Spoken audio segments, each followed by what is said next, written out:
हाय, hello, नमस्कार. कसे आहात सगळे? मस्त मजेत ना? मी पण मजेत. तर गुड मॉर्निंग सर्वांना. तर मी आज सकाळीच थोडंसं वॉकिंगला आले. तर सकाळी असं जर वॉकिंगला गेलं ना, तर मूड पण फ्रेश होतो, आपला व्यायाम पण होतो आणि आपलं शरीर पण निरोगी राहतं. तर पृथ्वी, आम्ही दोघे पण गेलो होतो. तर आमच्या सोसायटीमध्येच आतमध्ये एका साईडला छोटंसं असं लहान मुलांना खेळता येईल असं हे पार्क बनवलेलं आहे.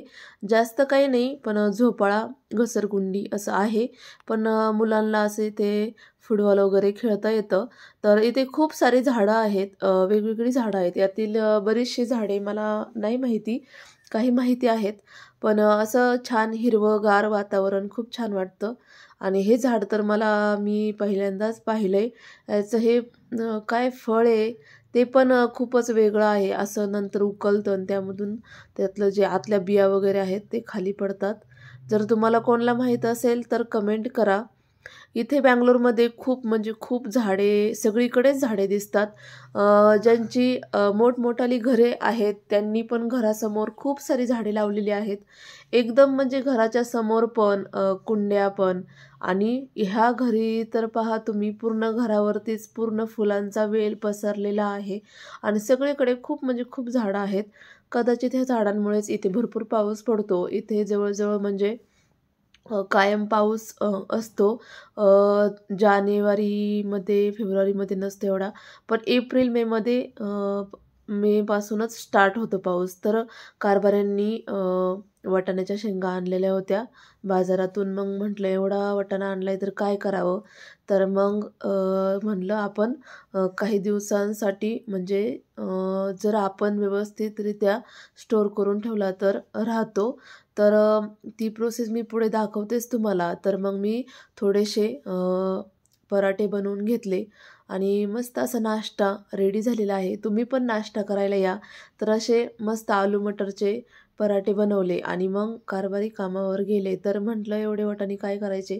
मग थोडंसं पाणी उकळून घेतलं आणि थोडंसं हे आईस क्यूब घेतले, एका पाण्यामध्ये टाकले. तर सोललेले वाटाणे घ्यायचे आणि जे कढईमध्ये आपलं पाणी उकळलेलं आहे त्यामध्ये टाकायचे. थोडीशी साखर टाकायची आणि थोडंसं साखर त्यामध्ये टाकल्यानंतर वाटाणे टाकून द्यायचे.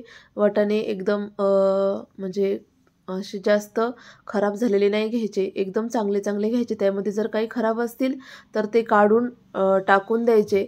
असे मी सगळे छान असे वाटाणे घेतले आणि त्यामधून असे त्याला एक उकळी देऊन घेतली.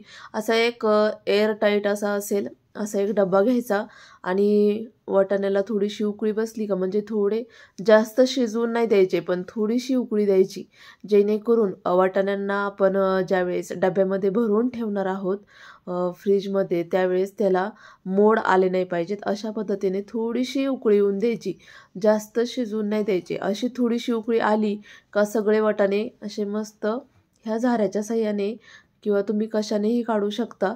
असे काढून एखाद्या कापडावरती किंवा अशा फॅनखाली व्यवस्थित सुकवायला ठेवायचे. आता तुम्ही व्हिडिओमध्ये पाहू शकता माझे वाटाणे बऱ्यापैकी चांगले उकळलेले आहेत. तर हे वाटाणे त्या उकळीतल्या पाण्यातून काढायचे आणि जे आपण आईस टाकलेलं पाणी आहे त्यामध्ये टाकून द्यायचे.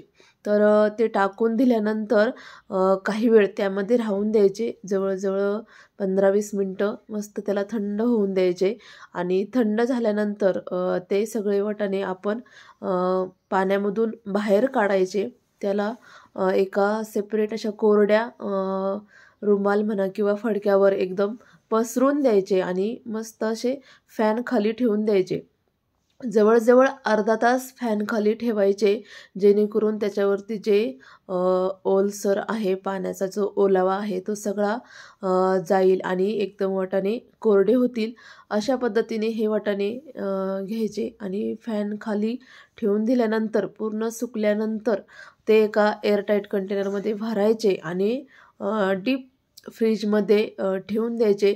जसेच्या तसे राहतात. मी ठेवले, तुम्ही पण नक्की ट्राय करा आणि हमखास म्हणजे 2-3 महिने तर सहज टिकतात.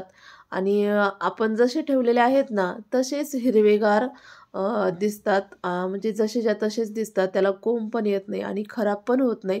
तुम्ही ही आयडिया नक्की ट्राय करा. तर संध्याकाळी मी टेरेसवर गेले होते कपडे आणण्यासाठी. तर आत्ता महाशिवरात्री आलेली आहे.